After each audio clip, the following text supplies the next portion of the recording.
The news day continues here on One News Now. I'm Riza Diaz.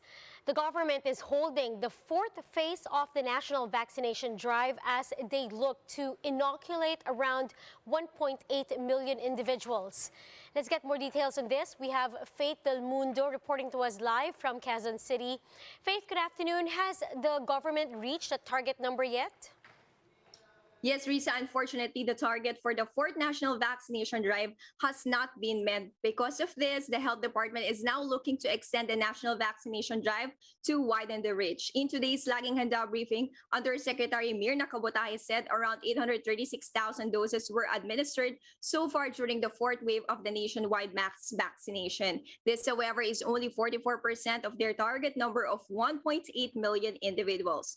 Based on the DOH numbers, there has been a low vaccination rate for senior citizens, hence why they have to re-strategize. According to Gov't, among the challenges they encountered is still the hesitancy to be vaccinated due to complacency. Areas with low vaccination rate include the BARM, Region 4B, Mimaropa, Bicol Region 7, and Region 12. Meanwhile, Gov't explained that we are now transitioning to the new normal, and that is the COVID-19 alert level 0. She added that this is only attainable if the country's vaccination rate is already over 70%, especially among senior citizens. As for minors, over 1 million kids aged from 5 to 11 years old have already had their first shots, and while 237,000 have been fully immunized. Riza, in preparation for the so-called Delta variant, the DOH is strengthening its genome sequencing, though the agency is confident that they can handle it. Still, health officials are encouraging the public to follow minimum health protocols and to get vaccinated. Riza? Thank you for those updates. That's Faith Del Mundo reporting live from Quezon City. Meanwhile, the government has allowed higher education institutions in areas under Alert Level 1 to conduct 100% of face-to-face classes. Here's the report. Malacanang says colleges and universities are now allowed to have 100% capacity under Alert Level 1. But there's a caveat, only those who are fully vaccinated will be allowed to go to school. Pinapayagan na rin ang pagkakaroon ng limited face-to-face classes sa kolehiyo o higher educational institutions or mas kilala bilang HEIs sa mga lugar na nasa Alert Level 1. Tanging fully vaccinated teaching, non-teaching at students ang pinapayagan sa lugar. Habang flexible learning modalities naman para sa unvaccinated or partially vaccinated students.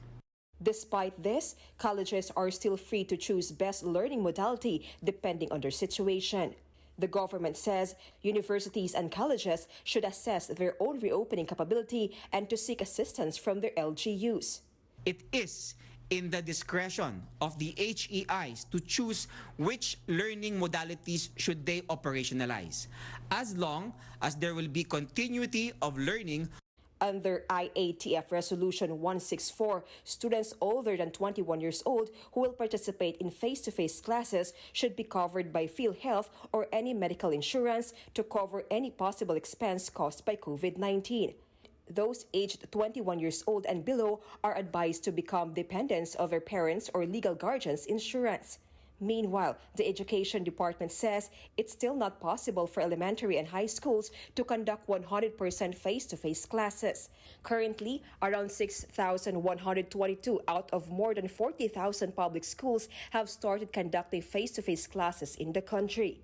DepEd says the safety of students is of paramount consideration and that they will only implement 100% face-to-face classes upon instruction of the President. For News 5, Jenny Dongon, We Are One News. We'll be back with more stories after the break. Keep it here on One News.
You're still watching One News Now. I'm Riza Diaz. The United States is intensifying economic pressure on Russia as it ends normal trade relations with Moscow. U.S. President Joe Biden announced the move on Saturday, promising to make Russia, quote, pay for the price of invading Ukraine. Now, this will enable the West to impose punitive tariffs on Russian goods and make it harder for the country to do business with the United States.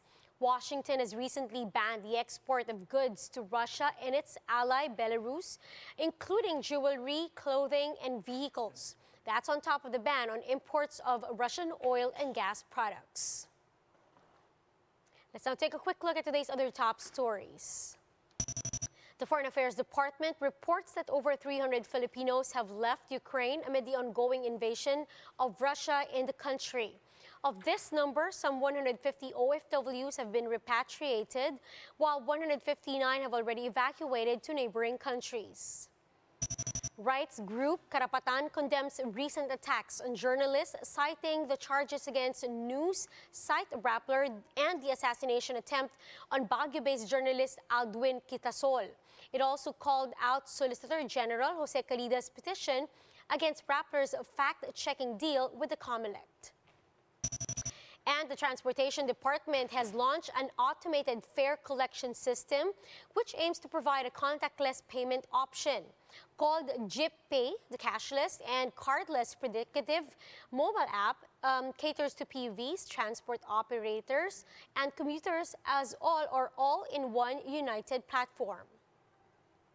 Now, for more updates, visit News 5, the Philippine Star, and Business World Online. Visit our website, onenews.ph, for more in-depth analysis. You can also catch One News on Signal Play app. Register for a free account now at www.signalplay.com and stream One News live anytime, anywhere. I'm Riza Diaz. Mask on, wash hands, and stay safe, Philippines. We are One News.